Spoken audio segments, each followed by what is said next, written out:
भाग 6। रिधिमा उन दोनों का मुंह बंद करते हुए बोली, पागल हो गई हो क्या दोनों, जो इतनी तेज चिल्ला रही हो? क्या पूरे घर को बताओगी कि हम दोनों के बीच में कल रात को कुछ भी नहीं हुआ? तो शिवन्या बोली, अब तू बात ही ऐसी करेगी तो चिल्लाना तो बनता ही है। तू इतने हॉट और हैंडसम लड़के से दूर कैसे रह सकती है? कबीर में कोई कमी तो नहीं है, वो नॉर्मल तो है ना? रिधिमा गुस्सा होते हुए बोली, शट अप शिवन्या, ऐसा कुछ भी नहीं है। तुम दोनों अच्छी तरह से जानती हो कि मैं सिर्फ और सिर्फ ईशान से प्यार करती हूँ और उसी से ही शादी करना चाहती थी। तो तुम ही बताओ कि मैं कैसे उस खड़ूस के साथ रात बिता सकती थी? शिवन्या बोली, देखो रिद्धिमा, मैंने तुमसे पहले भी कहा था कि ईशान एक अच्छा लड़का नहीं है। लड़कियों को लेकर उसकी इमेज सही नहीं है। रिधिमा उसकी बातों में इंटरेस्ट ना लेते हुए बोली, देखो शिवन्या, प्लीज ये सब अब फिर से शुरू मत करो। नैना बोली, रिधिमा, शिवन्या गलत नहीं कह रही है। पूरा कॉलेज ईशान के बारे में अच्छे से जानता है।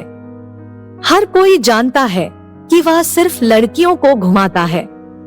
एक प्लेबॉय है वो। किसी भी लड़की की कोई फीलिंग की कदर नहीं है उसे। वो सिर्फ उनका यूज करता है और मन भर जाने पर उन्हें छोड़ भी देता है। रिधिमा बोली, यह गलत फहमी है तुम लोगों की, और वह कोई प्लेबॉय नहीं है, इसलिए प्लीज आगे से उसके बारे में ऐसा कुछ भी मत कहना जो मैं बर्दाश्त ना कर सकूं। शिवन्या बोली, ठीक है, हम आगे से ईशान के बारे में कुछ नहीं कहेंगे, लेकिन रिद्धिमा अब तुम शादीशुदा हो। तुम्हें ईशान के बारे में भूल जाना चाहिए और कबीर के साथ अपने रिश्ते को आगे बढ़ाना चाहिए। अगर कबीर से शादी के बाद भी तुम ईशान से रिश्ता रखोगी तो यह चीटिंग होगी और इस सब से कोई भी खुश नहीं रहेगा, ना तुम, ना ईशान और ना ही कबीर। इसलिए भूल जाओ ईशान को और अपनी शादीशुदा जिंदगी में खुश रहो। इसी में सबकी भलाई है, और वैसे भी सोचो कि जो कुछ तुम कर रही हो उसमें कबीर का क्या कसूर है? उसे किस बात की सजा दे रही हो तुम? तो रिद्धिमा बोली, शिवन्या, मुझे ऐसा क्यों लग रहा है कि तुम्हें मुझसे ज्यादा फिक्र उस कबीर की हो रही है। तू चिंता मत कर, मैं जल्द ही उससे डिवोर्स ले लूंगी। मेरे उससे डिवोर्स लेने के बाद चाहो तो तुम उससे शादी कर सकती हो। तुमसे शादी करके उसे कोई सजा भी नहीं मिलेगी और तुम उसको खुश भी रख सकती हो। तो शिवन्या बोली, क्या बकवास कर रही हो रिधिमा? मुझे तुमसे ऐसे बर्ताव की उम्मीद नहीं थी कि तुम जैसी लड़की भी अपने फ्रेंड्स के लिए इस तरह की बातें कर सकती है। तुम बहुत बदल गई हो रिधिमा। नैना बोली, रिद्धिमा संभल जाओ, अभी भी वक्त है। कहीं ऐसा ना हो कि तुम इतनी आगे बढ़ जाओ कि तुम्हें पछताने का मौका भी ना मिले। रिधिमा बोली, तुम दोनों मुझे डरा रही हो या तुम कबीर के लिए मुझसे लड़ना चाहती हो? उस कबीर को जिसे तुम दोनों अच्छी तरह से जानती भी नहीं, उसके लिए तुम बचपन की दोस्ती को भी भुला रही हो। शिवन्या बोली, रिद्धिमा, ना तो मैं तुमसे लड़ रही हूँ और ना ही अपनी दोस्ती को बुला रही हूँ, बल्कि उस दोस्ती की खातिर ही तुम्हें समझा रही हूँ। तुम्हें सच से रूबरू करा रही हूँ ताकि तुम्हें फ्यूचर में पछताना न पड़े। नैना चिल्लाकर बोली, रिद्धिमा, शिवन्या, प्लीज तुम दोनों बस करो, लड़ना बंद करो। शिवन्या बोली, मैं इससे लड़ नहीं रही हूँ, बल्कि इसके खाली दिमाग में कुछ अच्छी बातें भरने की कोशिश कर रही हूँ, क्योंकि इसके दिमाग में तो वह घटिया इंसान ईशान बसा हुआ है। रिद्धिमा हैरानी से शिवन्या की तरफ देखती है, क्योंकि आज तक शिवन्या ने कभी उससे इस तरह से बात नहीं की थी। शिवन्या अपना बैग उठाकर जाने लगती है तो नैना उसे रोककर बोली, रुक जाओ शिवन्या, कहाँ जा रही हो तुम? शिवन्या बोली, मैं अपने घर जा रही हूँ नैना, क्योंकि मैं जिस लड़की के सामने खड़ी हूँ ये वो है ही नहीं जो मेरी दोस्त थी। ये वह है ही नहीं जिसे मैं पिछले 10 सालों से जानती हूँ। ये तो कोई और है जिसे सही और गलत में फर्क करना ही नहीं आता, जिसकी आंखों पर झूठे प्यार की पट्टी बंधी है। शिवन्या यह कहकर वहाँ से चली जाती है और नैना भी उसे रोकने के लिए उसके पीछे पीछे जाती है। रिद्धिमा अपनी आंखों में आंसू भरकर वहीं खड़ी की खड़ी रह जाती है। रिद्ध अपने मन में बोली, I hate you mister Kabir Kapoor. नफरत करती हूँ मैं तुमसे, इतनी नफरत की जितनी मैंने कभी किसी से नहीं की होगी। तुमने मेरा सब कुछ मुझसे इतना कुछ छीन कर भी तुम्हें चैन नहीं मिला था, जो आज तुमने मेरी दोनों दोस्तों को भी मुझसे छीन लिया, जो मुझे अपनी बहन से भी ज्यादा प्यार करती थी। मैं तुम्हें इसके लिए कभी माफ नहीं करूंगी, कभी नहीं। और वह रोते रोते वहीं बैठ जाती है।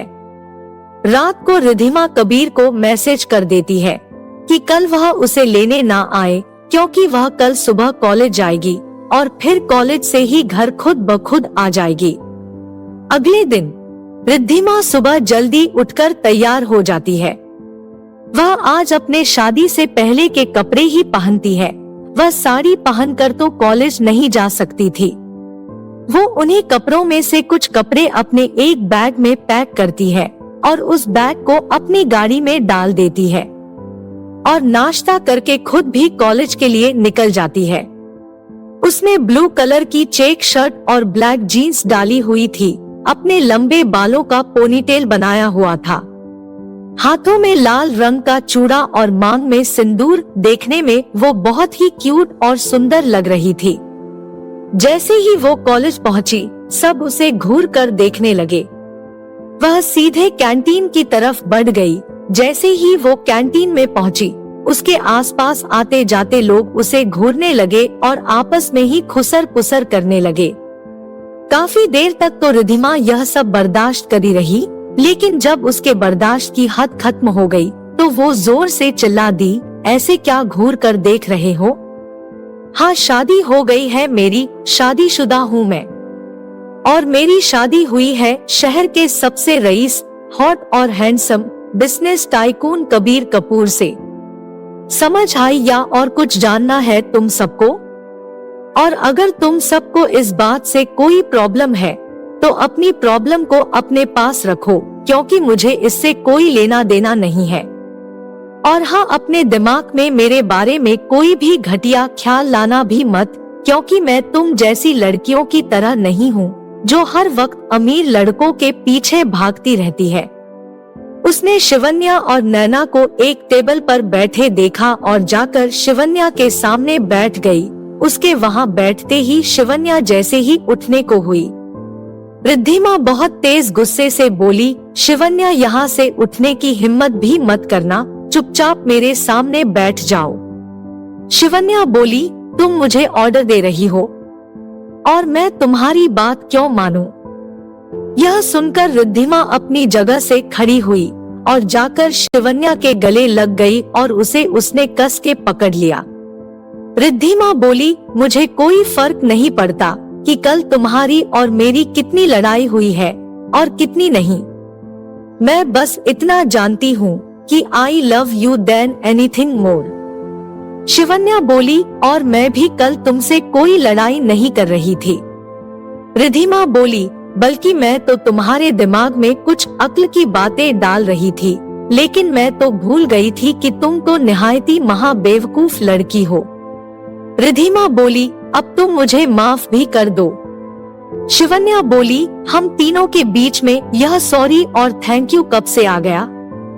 नैना भी उन दोनों के गले लग गई और बोली, अरे वाह, अब सब कुछ ठीक हो गया।